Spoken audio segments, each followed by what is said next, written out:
I'm John Hinkle, the senior pastor of First Presbyterian Church here in downtown Murfreesboro on the corner of College and Spring, and this is your Monday morning wake-up call.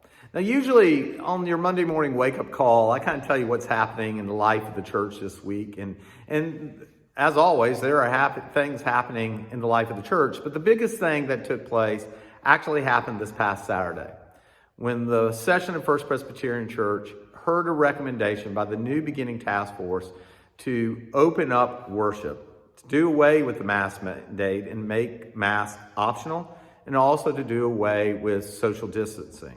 The other motion that was made is that we would open up the life of the church, again, doing away with the mask mandate, meaning that during office hours, it is no longer required for you to wear a mask when you come to church. Now, why was this decision made? Well, this decision that was made was based on the new CDC guidelines that came out on Thursday, that basically said that if you have been fully vaccinated, you can live life like you did before the pandemic, which means that you can open up worship. But the other thing the CDC guidelines said, and it's very important and probably not getting as much press, is that those who haven't been vaccinated pose little to no risk to those who are vaccinated. Having this new information, the New Beginning Task Force prayerfully considered all our options, but believed that the best option we could offer the session is to open up worship this past Sunday, which we did.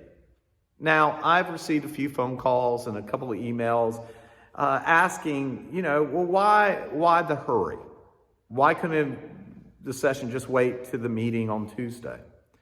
Well, there are a couple of reasons for this. The first reason is because from the very beginning, we shared with you that the decisions that the session is making or have made are always going to be based on the latest science, meaning that the recommendations that the New Beginning Task Force made this past year have always been based on the CDC guidelines. So if the CDC changes their guidelines on Thursday, then we needed to act. And one of the reasons we formed the New Beginning Task Force in the first place is so that we could act quickly to the latest information. I mean, this was clearly seen in December when we saw that the dangerous spikes of the infection rate, and it was the task force recommendation then for the session to shut down on-site worship. So the same is true on the reverse. Once the CDC said that we could open up life as normal, we had to act. And we had to act for this second point.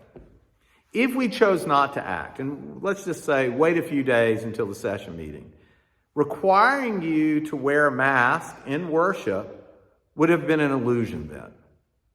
If we know the latest science says that we can go back to normal, but I require you to wear a mask in this church, well, that's not science. That's not the latest science. That's just us not wanting to change. And the session believed that would undercut not only the decisions they had made in the past concerning the pandemic, it would undercut their authority moving forward.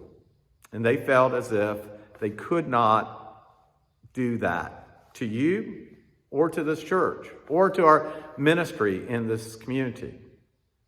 Now, I know for some of you, this is, let's just use the word unsettling.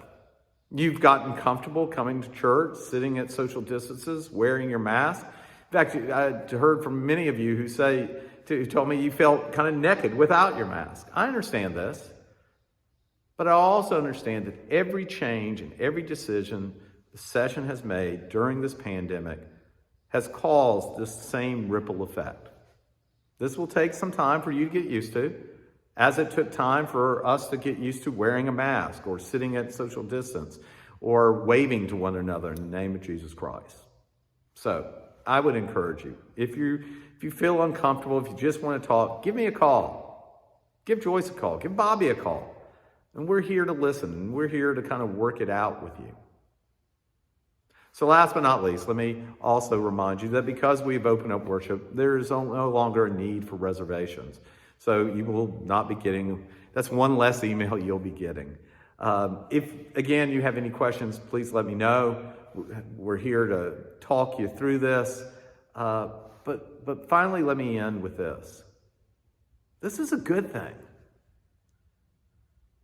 This should be a moment of celebration. So much so, on Pentecost Sunday, next Sunday, we will celebrate. I'll just throw it out there. And most of you know this story. On Reformation Sunday, our bagpiper went to the wrong church.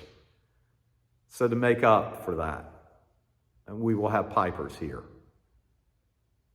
Like that first Pentecost, you will hear the sound of the blowing of the wind as we give thanks for the love that Jesus Christ has for us. I hope you have a good Monday. Please remember, Charlotte's on vacation, so if we're a little slow getting back to you on the phone, forgive us, but have a great day.